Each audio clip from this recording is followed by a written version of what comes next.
Great.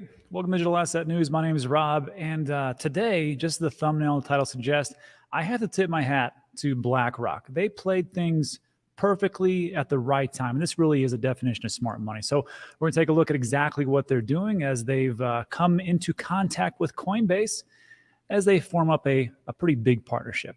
Also, we'll also talk about Coinbase and a potential lawsuit dismissal before it goes to the Supreme Court.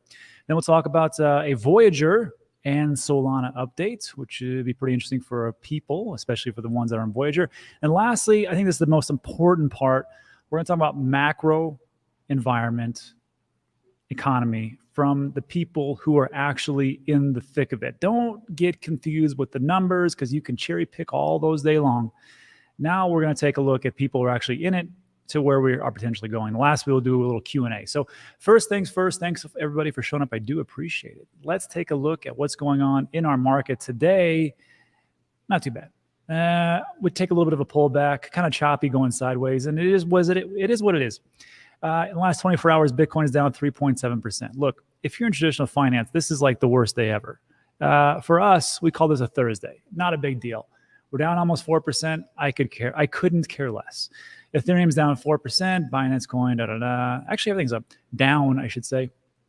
Solana's down only 5% after that alleged hack, which we'll get into. Again, like we talked about yesterday, it was an ecosystem hack, not a Solana layer 1 solution hack, but people get a little bit twisted. That's just how it goes. Polkadot, everything's down. Oh, wow. Ethereum Classic is down 8.2%. But they had a marvelous run, so congratulations all you Ethereum Classic holders. I do not hold it, which is why I don't talk about it that much, because on this channel, I'm super biased. If you don't already know, I usually talk about the things that I invest into. That's pretty much about it. So that's what we got as far as the market itself. Now I want to share with you real quick a chart from lookintobitcoin.com. If you are searching for some pretty good indicators, I cannot recommend this site enough. Lookintobitcoin.com. There's a link in the description. And oh yeah, it's 100% free. So today I just want to take a look at what they call the Bitcoin Rainbow Price Chart Indicator. I think this is kind of, it's funny. The name itself doesn't seem very serious, but if you take a look at it, it's been reasonably accurate for a little bit of time over the last, 8-10 years or so. But there's other indicators on the website. But what I'd like to see about this one, let me blow this up real quick so you can actually see this part right here. As we take a look, in the black is the price of Bitcoin. And you can just tell by the bands when would be like a good time to buy, when to be a good time to sell. And if we can see right here, the blue band is a fire sale, meaning it's like the cheapest you could potentially ever get. Does that not mean it could go lower? No. It just, maybe this is a good price point. And like I always talk about this channel, you always have to ask yourself, are the assets that I'm buying, are they expensive or are they inexpensive? Are they super pricey or are they cheap? Right now, I see Bitcoin as being a little bit inexpensive. Who knows what it'll be in 3, 5, or 10 years? I just think right now might not be a bad time for me to buy. I can't tell you what to do. I'm not your dad. I'm not a financial advisor. So do whatever you want to do. This is just the things I'm doing, which is dollar cost averaging Bitcoin and Ethereum. So again, the price chart indicator, you can see that this right now is roughly a fire sale. As we actually, let me build this up even better. To right now, today, we are pretty darn low. And we've been low since around June 13th, 18th, somewhere around there. And again, if you're looking for an entry point, this might be a good time. Now, there is one thing about this rainbow chart indicator. I think it's pretty interesting that it'll go from fire sale all the way up to maximum bubble territory. And it did a really good job around here. Oops, that's not going to be right. Around 2017, it called it perfectly, right? Right at the top. Not too bad. 17, 19,000. But you can see that as time has passed, it's missed a couple. It missed in 2013, missed in 2011. And oh yeah, over here, as you can take a look, it totally missed the all-time high in 2021. So again, all indicators are wrong and some are useful. That's what Ben always talks about. I kind of think that's the same thing with people, but that's what we have. If you're looking for more indicators, go to lookintobitcoin.com. All right, so that's what's going on in the market itself. Let's take a look at the big story. Blackrock. So if you don't know Blackrock, pretty big institutional institution itself. It's got a measly 10 trillion assets under management. And I got to tell you, they did this so well. And what they did is they said, hey, we're going to team up with Coinbase and offer our institutional investors crypto, which is where they were not doing before. So Blackrock to offer crypto for institutional investors through Coinbase Prime. Here's what's going on. Asset manager giant BlackRock is partnered with Coinbase. And I got to tell you, I'm pretty sure Kathy Wood right now is going, maybe I shouldn't have sold all that stock.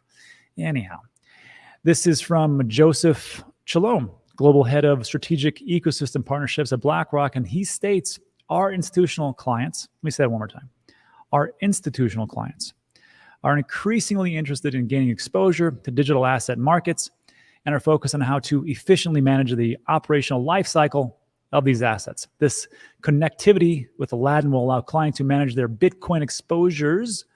I'm sure it's not just Bitcoin as time goes on, directly in their existing portfolio management and trading workflow for a whole portfolio view of risk across asset classes. And I never understood why these big institutions wouldn't say, hey, there's this asset class, more specifically Bitcoin, and it has outperformed every stock, every commodity, well, not every commodity, every stock, every asset in the history of trading. And it's been doing this for years and years and years. And maybe it's time that you take a look at this and maybe diversify your portfolio to a riskier asset. Now, it is very volatile, but there's a massive asymmetrical return. I never understood why they did that. And now it kind of makes a lot of sense, especially with the timing. So the integration comes 4 months after BlackRock CEO Larry Fink said that the world's largest asset manager would explore ways to offer digital assets to its clients.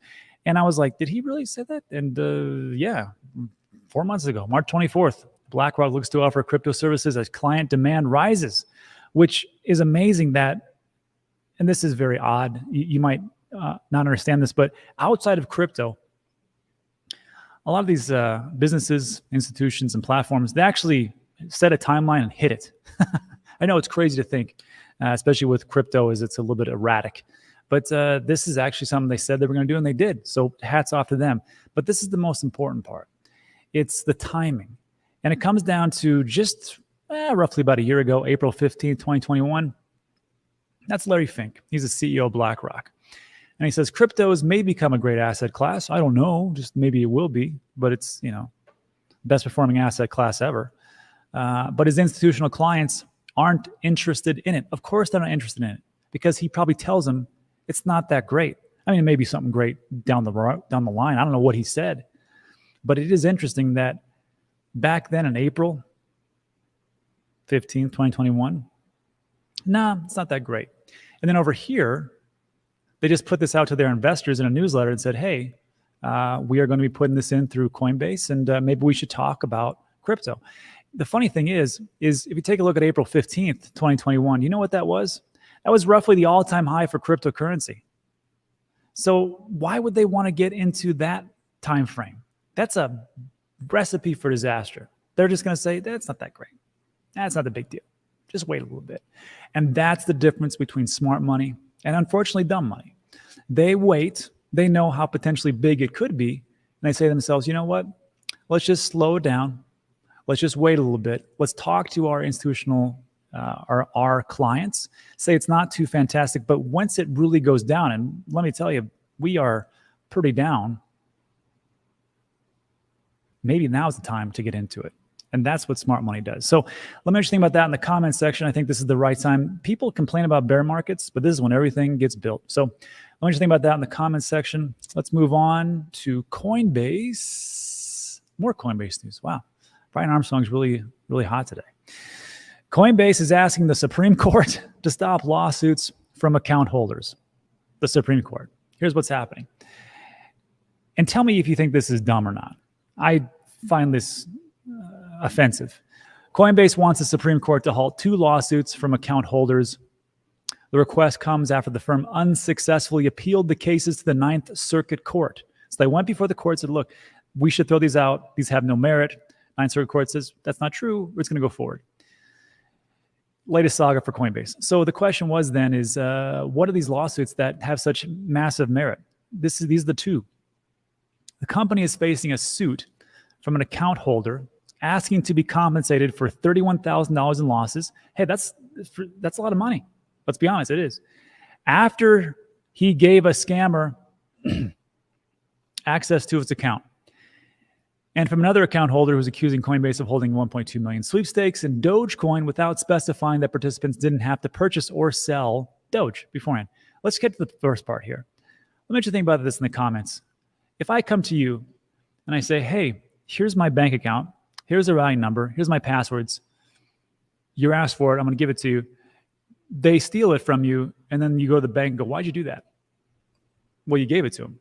Well, I don't want to be held responsible. I'm not responsible. You're responsible. No, you gave the information to them. Why are you talking to us? Do you think that's fair? Or should people actually take responsibility for some of their actions? Just a quick question. I don't know. Maybe I'm a little too harsh on somebody, but it just seems like that's how it kind of should go. And it's amazing that they have to go through it. Maybe there's some idiosyncrasies in the case. I find it quite odd. Anyhow, interesting about that. Let's finish up with a couple of things. The Voyager and Solana update. As we all know, Voyager is now in Chapter 11, as they did one of the most boneheaded things I can think of, which is they did a loan for over $500 million to an unsecured creditor with no collateral called Three Arrows Capital, and it sank the whole business. So right now they're in Chapter 11, and they're not a liquidation because it's Chapter 11, not Chapter 7. And there's things that are moving. I think there's over 40 different offers to buy Voyager. So maybe we could get some relief. But this is from shingleavain.eth. This is from their Twitter account. Founder of Ethos, former director, CIO of Invest Voyager. So if you don't know, Ethos, the blockchain was bought out by Voyager for the VGX token, as I understand it. And that's what the VGX token was. And now it's just desserts that this group comes back in and says, hey, we'll bail you out after you guys bought our crypto. And they states this: we reached an agreement with Voyager to be a qualified bidder on certain assets. Given the sensitive nature, we can't really say too much, but things are going forward. So that's one positive thing. And then also for the Solana hack from yesterday, we covered this yesterday, Solana Layer 1 solution. Sam Bankman-Fried's favorite. Also James from Invest Answers. Yes, it is his favorite, I think. And I had talked about this yesterday. I go, look, don't shoot the messenger, but this is what's going on. We know that there's some type of hack, but I'm not going to blame Solana for what it looks like as an ecosystem hack. And the reason why I said this is because the same thing was said about Cardano and Sunday Swap. When people came and said, oh, well, Sunday Swap sucks, so Cardano sucks. It's not the case. Cardano built a decent foundation, concrete, right? Solana looks like it's doing the same thing. I know there's other problems out there, but with this ecosystem hack that had happened, it wasn't a Solana issue. It was part of this slope. And that was the ecosystem problem. It was a hot wallet, and now we're kind of figuring all those things out. So it's just a reminder, just to keep things in perspective. Don't go all in on one philosophy because you may not like that crypto and digital asset. I've been guilty of that myself. It happens.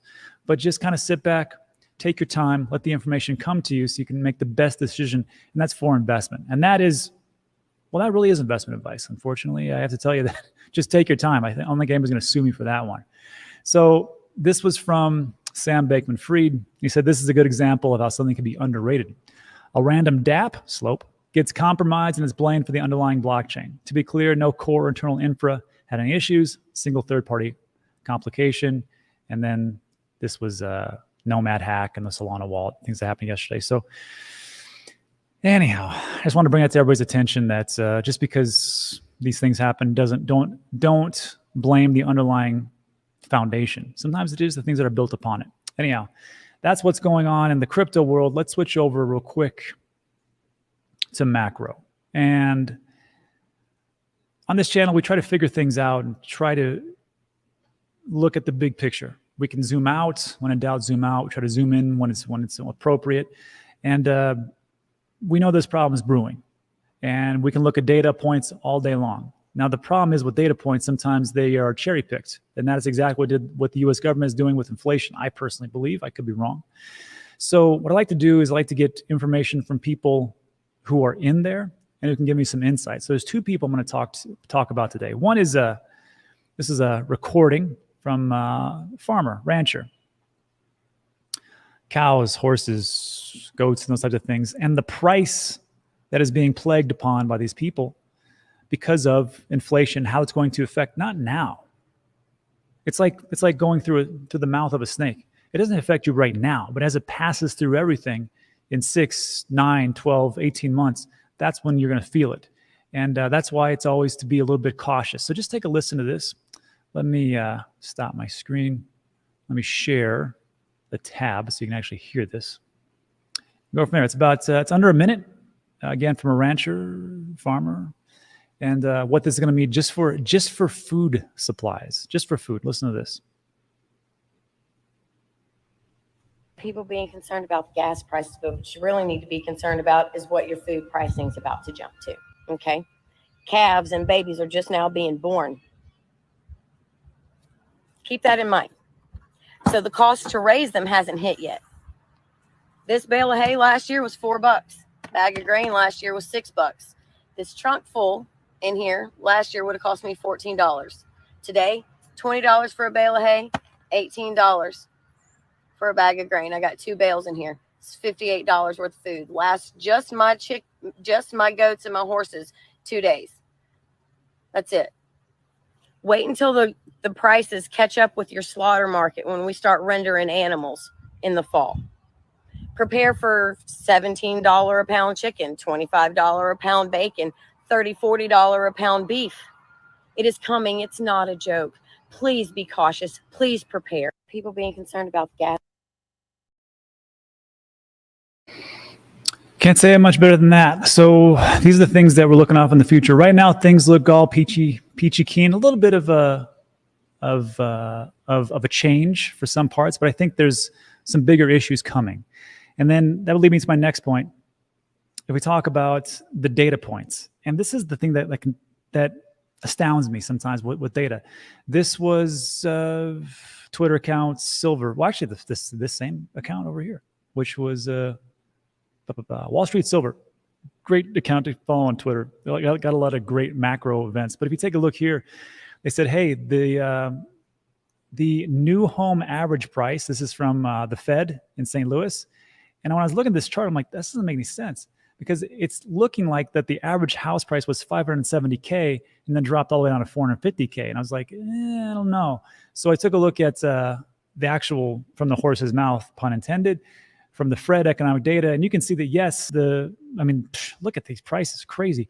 It just went up and up and up and up and up, but it wasn't 575. It was like 450 roughly where we were. And then it's gone down to like the average median house price has gone down pretty, let me blow this up, pretty quickly, about 50 grand from a couple months over month.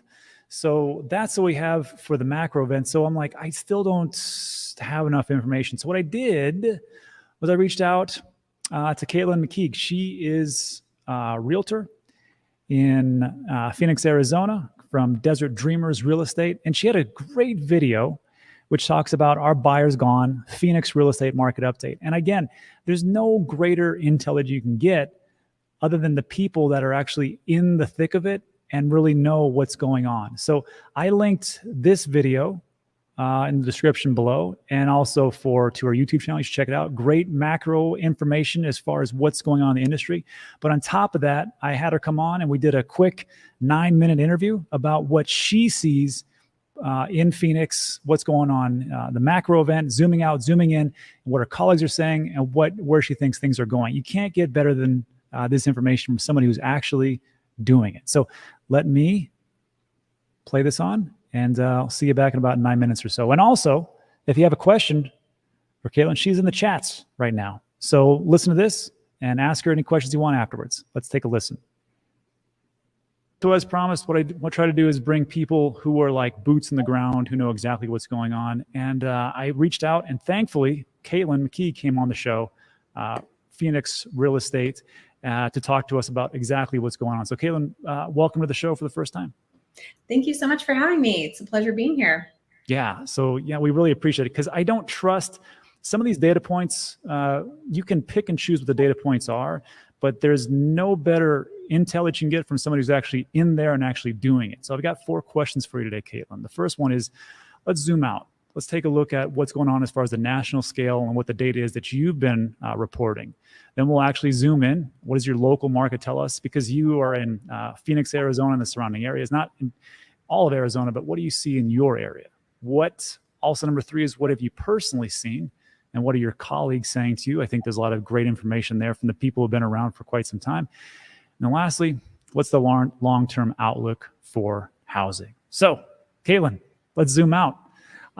What do you see right now for the macro, for the nationwide? And you had a great video, which I linked in the description.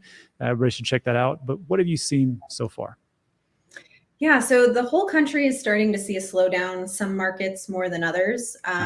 It makes perfect sense that most of the places that saw huge gains in appreciation and a lot of the craziness over the last 2 years are also the ones that are having the biggest slowdown. So in my research, I've seen, Boise being one of those, Austin, Park City, Utah, a few different places, Phoenix as well. We were making the lists for quite a while.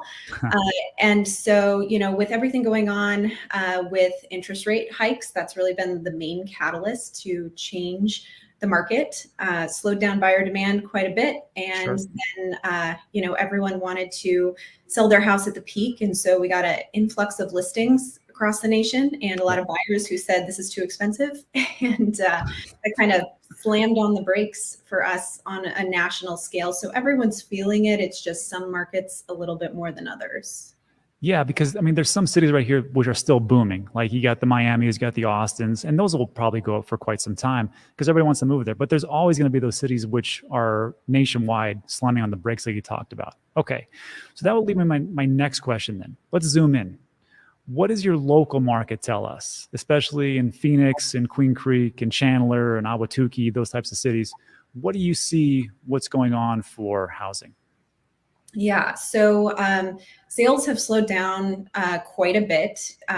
Late April, May is really when we started to see some things changing. And as we look back over the last 2 to 3 months, you can see a pretty big difference in where we've landed. So sales activity, it's down 25% year over year here in the Phoenix metro area.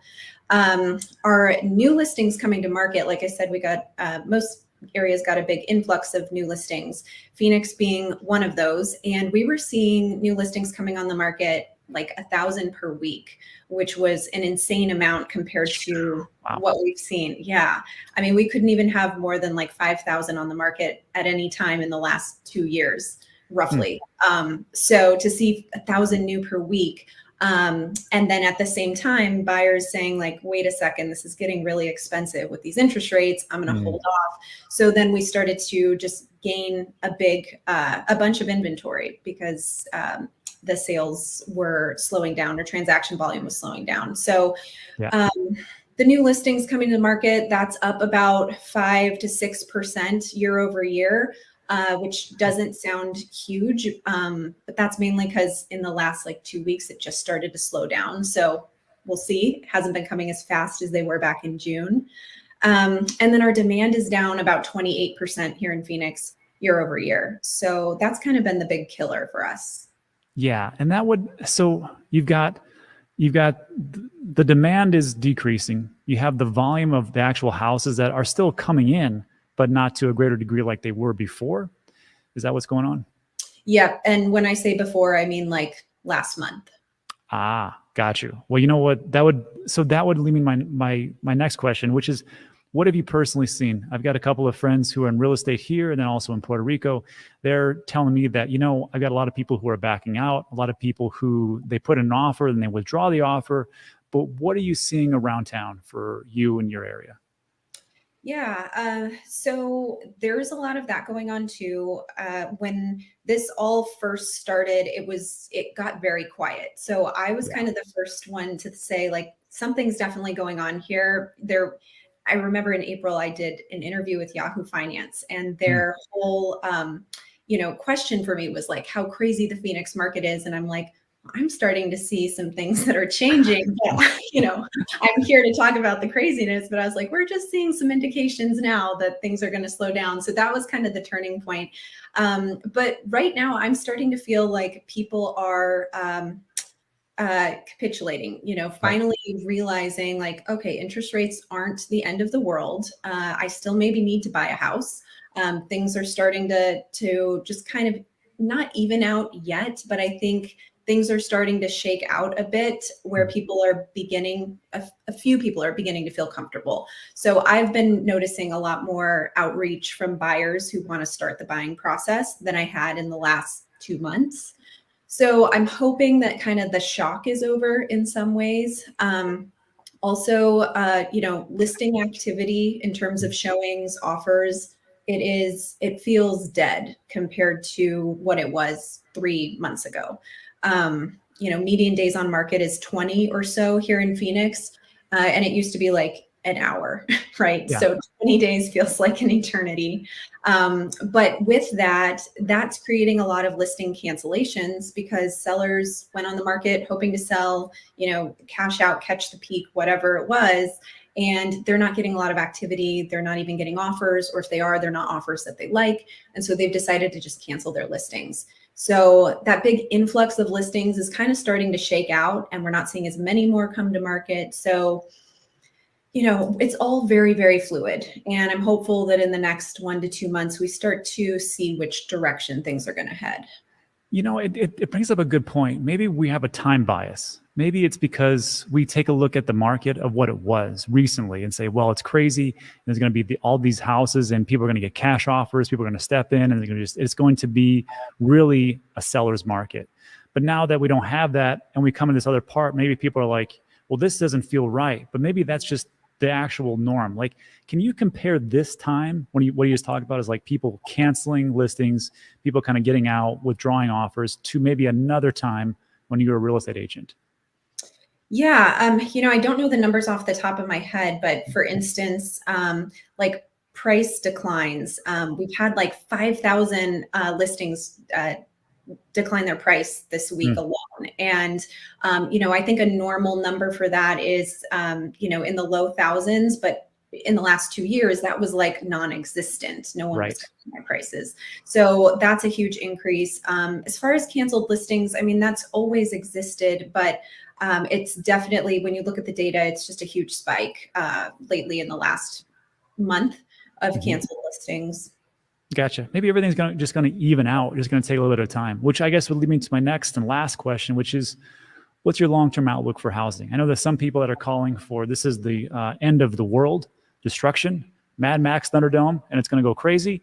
Other people are like, it'll be a bump and we'll just take off like a rocket. What do you see as far as long-term outlook, and how would you define a long-term as far as a time period?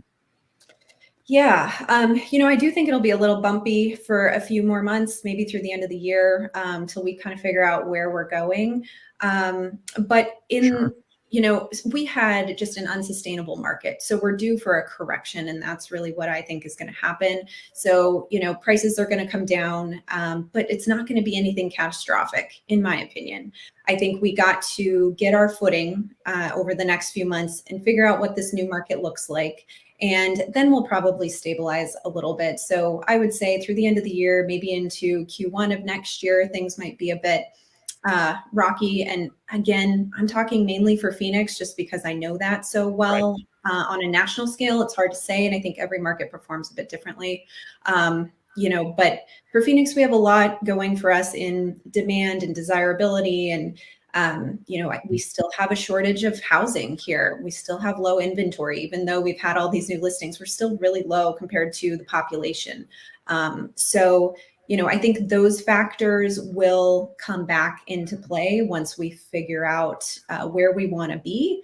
So I think prices will come down a bit, a correction, and then, maybe we'll just be finally at the point where we should have been in terms of appreciation had we had a normal market the last 2 years, Makes sense. Everything gets overheated, then there's a correction, and then we just go through another cycle. Okay, gotcha. Caitlin, I want to say again, thanks for stopping by the show and giving us some of that great information for what's going on in the area. Everybody, if you're taking a look and want to see more of Caitlin McKeague, she's got her YouTube channel. There's a link in the description. And also the one where we just talked about, the one from 2 days ago with the data, it is a must watch for what's going on. So Caitlin, thanks again for stopping by. Thank you so much. All right, let's jump back. And that's it. So again, Caitlin, thanks for stopping by, because there's no better data, I feel, than actually getting it from somebody who's actually in the thick of it and really knows exactly what's going on. And then also, as a reminder, if you are looking for Caitlin's, if you're looking for Caitlin's channel, this is the one, Caitlin McKeague. Also, there's a link in the description. Looks just like this, AZ Real Estate Caitlin McKeague, and her YouTube channel. And then the video that I was referencing, which has got some great alpha information, is right there. So go ahead and check that out, and we can go from there. So look, everybody, that is it for today for the news. What we're going to do is, this concludes the news part. You got to take off, get out of here. You've been here for 30 minutes. But I want to say thanks for stopping by. Hit the like button on the way out if you could. And I'll see you tomorrow. If you want to stick around, we're going to go over the Q&A. So I'll answer all your burning questions to the best of my abilities. I think Caitlin is still in the chat, so she'll be able to answer those questions for you as well. So let's jump right into the Q&A. So let's get into it.